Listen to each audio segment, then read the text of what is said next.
We're going to use StatCrunch to calculate the correlation coefficient and determine whether or not two variables are linear correlated or not.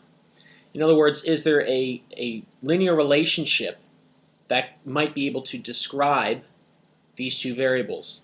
So here we're going to look at the week 3 Bears data set in StatCrunch. So if you have access to my profile still, you have access to that data set.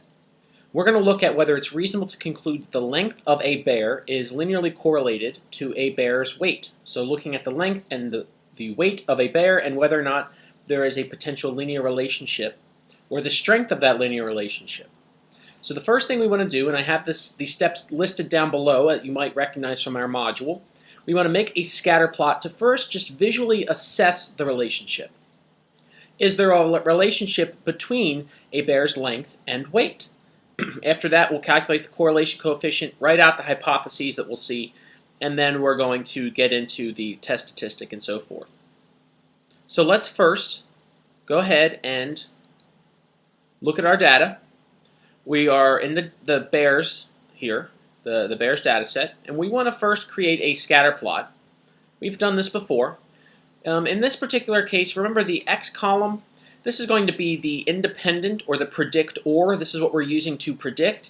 It didn't say that we want to use the length to predict the weight, but since length was listed first, let's list that in the X column, and we want to compare that to the weight. So the length and the weight.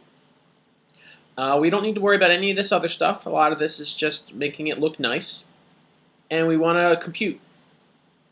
Here's the scatter plot. As the length increases, it looks like there's a relationship there. I mean, it's not scattered all over the place. In fact, it might have a little bit of a curve to it, which is okay. But it looks like that there is definitely some sort of relationship. So what we can do is, after this, we can now calculate a value, the correlation coefficient. We can calculate a value that will give us a strength and a metric to tell us how strong is the linear relationship. It looks like it's pretty strong. This looks like pretty positive, definitely positive correlation. So what we can do, I'm going to cross this off. If you were doing this in a homework, maybe you would most likely save this and attach it. But since we're just looking at this problem as an example, this is a good place to start. What we want to do now is to test the correlation. So we made a scatter plot, and it looked like there was some sort of a stronger linear relationship between the two. Now let's calculate the correlation coefficient. We can do that by going into Stat, then going to Summary Stats, and then Correlation. Stats, Summary Stats, Correlation. And what we can do here is we want to select the two variables that we want. So I'm going to click on Length, and then hold down Control or Command, depending on what computer you're on, to select another one. Length and Weight. I'm going to click on the two-sided p-value. That's going to come back to help us here. So I might as well click on that. We're going to need that.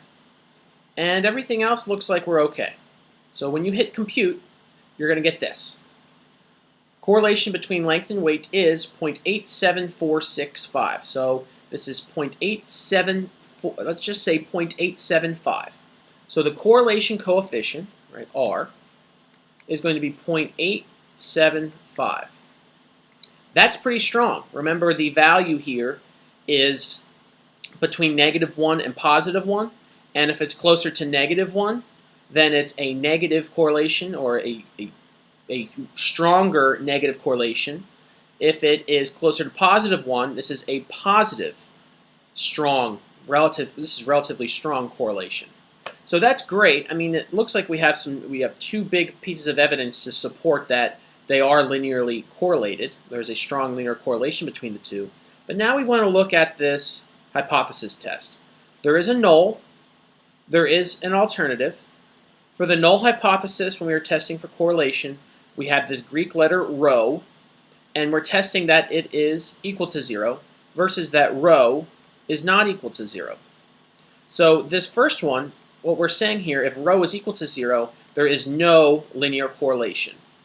So no linear correlation versus the alternative that rho is not equal to 0, which would be evidence that there is linear correlation. And we're going to test this with alpha level, and typically what we do is, it doesn't say up here, but alpha level 0.05. Now when I calculated the linear correlation value here, the correlation coefficient, I clicked on the two-sided p-value, and if we go back to StatCrunch, that was given to us in parentheses. The p-value that we need is less than 0.00001. So how many zeros is that? 3. So we have a p-value, essentially it's less than that, but we're going to have a p-value of 0.0001. It's actually less than this. Doesn't matter necessarily if it's less than this or equal to this, the conclusion is going to be the same.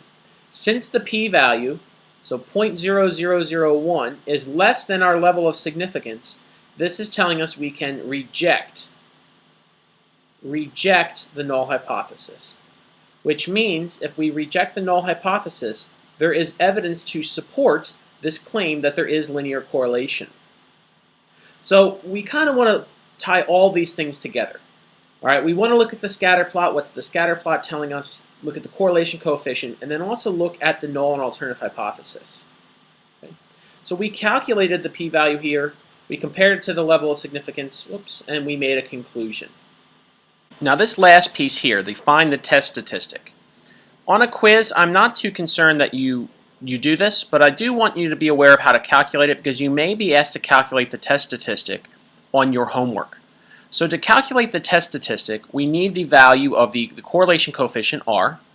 We also need N. So to calculate this, we plug in R in the numerator, and this is a little bit of a strange looking formula, but it's not too complicated.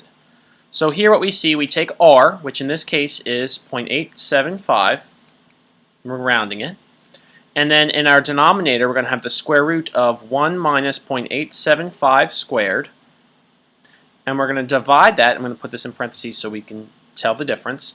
We're going to divide that by n minus 2. So n in this case is the number of bears in this study. So if I keep going down here, going down, we can look at the last column. There are 143 data values.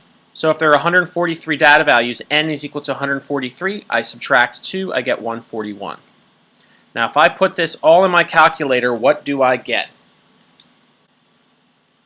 You should get approximately 21.46. So this would be our test statistic.